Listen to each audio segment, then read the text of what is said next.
far-reaching enough, owing largely to the belief that senior lawyers are mostly responsible for the rot in the legal profession. Nigeria's image should not be looked alone from the practice of law. Right from the governance of the country to the executive operations of governance, to the legislative operations of governance, and to day-to-day, governance by, societies and individuals. Corruption has always been the main tone. And therefore, lawyers who are looked upon as the protector of the underprivileged or the protector of the law find themselves, open to criticism where they fail in many respects. But there is no gainsaying that the profession has its rotten eggs. But to say that the top of the profession is rotten, I will not agree. Well, babies are not in any way sexually active, but they can also contract HIV/AIDS. So let's find out how 70,000 of them actually have that condition after the break. And on the political scene, 500 members of the People's Democratic Party defect to the All Progressives Congress. From one nation to another, there must be a meeting point. Their ideas may be different, but they must work to agree on what's best for the people. Diplomatic Channel untangles the discussions to bring out what's really important. Because it is our world, and it's our right to know how their decisions affect.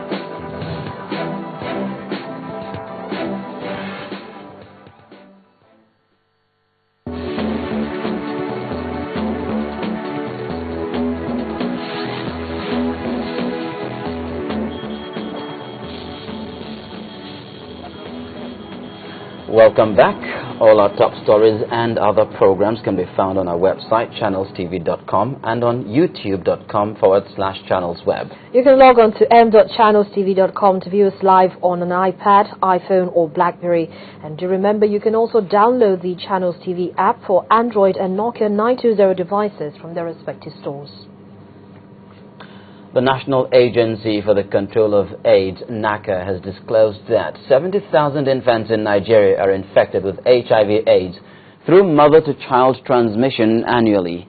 The Director General of the agency, Professor John Idoko, in an interview with Channels Television said Nigeria bears the largest burden in terms of the number of HIV-positive women who transmit it to their infants. He said out of 6 million pregnancies annually, 230,000 are HIV positive, and mother-to-child transmission has become the major source of new infections, followed by sex workers. In our next report, our correspondent Doris Okenwa looks at the prevalence of HIV in the country and the lives of some of the victims in the Federal Capital Territory. Meet one out of many. 40-year-old mother of 4, infected with HIV/AIDS by her partner in 1999, and unfortunately passed it on to her youngest daughter, who is now 13. She lives in Abuja with her 4 children. I nearly lost my life during the pregnancy. And when I gave birth to her, I nearly lost her. But by the grace of God, she's alive. And also, with an infected partner, when I was very sick, I was in the hospital for years. Right from the one in the hospital, he abandoned me, though he's infected. He abandoned me with 4 children. Blessing Asukwo is 24, a native of Akwa Ibom State, but born and bred in the FCT. She was infected at the age of 12 through blood transfusion. Coming to the church, by the time I come to the church, everybody will stand up and leave the bench for me. So the stigma became too much to the extent I was locked in a room. If they want to give me food, they will just open the door like this and throw the food. After God, my father is still the person that is making me to see today. Because I wish he's not my dad. By now, I will have committed suicide and die and go. The National Agency for the Control of AIDS, NACA, estimates that 230,000 out of 6 million pregnant women in Nigeria are HIV positive. We have the technology to intervene, but we haven't been able to get to that point. of intervening so well that we can cut the transmission. So we still are lumbered with almost 70,000 children being HIV positive. And all we need to do is get these women to the antenatal clinic, test them, and then intervene.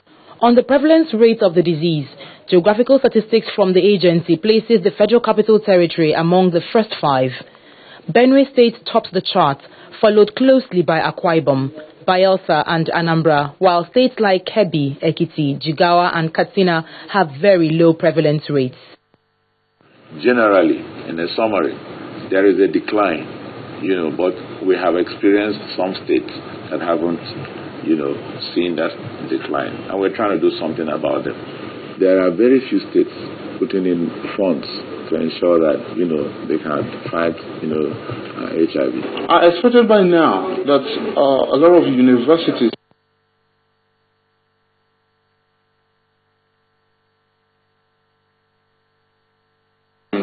just interact, talk about health, talk about tuberculosis and other.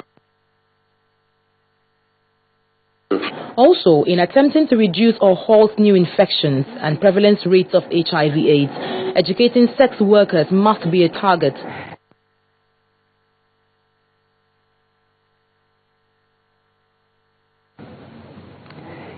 You just need to protect yourself, and if you can help yourself more, you can stop the trade.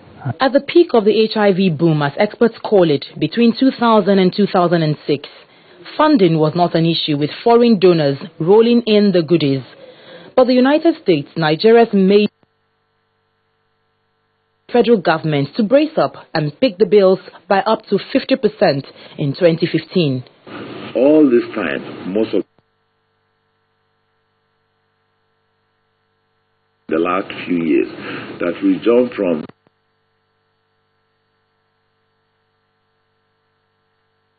as we still speak, 75% of the funding. Let's say, for instance, American government back up today and stop supplying us with drugs. Does it mean we are going to die? Possible, I will be the person to find this HIV. Says Naka. In the meantime, victims like this mother and child continue to grapple with the situation. Doris Okenwa, Channels Television News.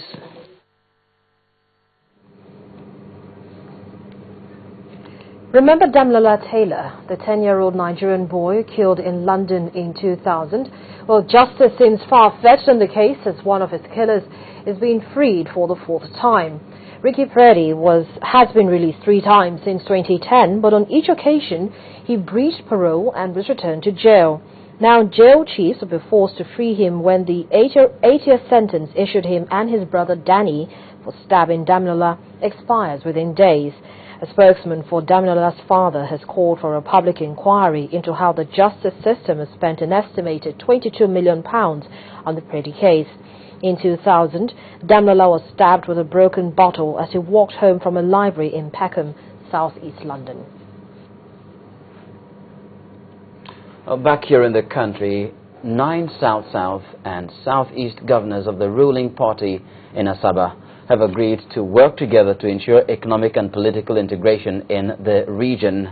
The governors commend the president for the ongoing rehabilitation of the airports across the nation, but they are asking the federal government to facilitate the implementation of the free trade zone, construct railway links, establish cargo airports, additional deep-sea ports in the region, and also dredge the Calabar port. The governor of Anambra State, Peter Obi, asked Nigerians to cooperate with government as regards issues of nefarious activities of kidnappers, pipeline vandals, and insecurity to secure the region in order to attract investment.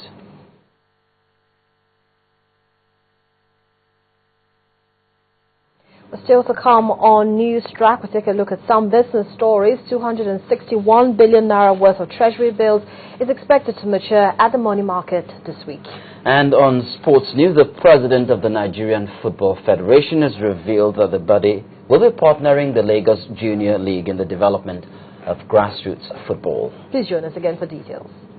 Fun, inspiration and knowledge. That's what you get from readers writers, publishers, and the entire bookworld get some interesting reviews.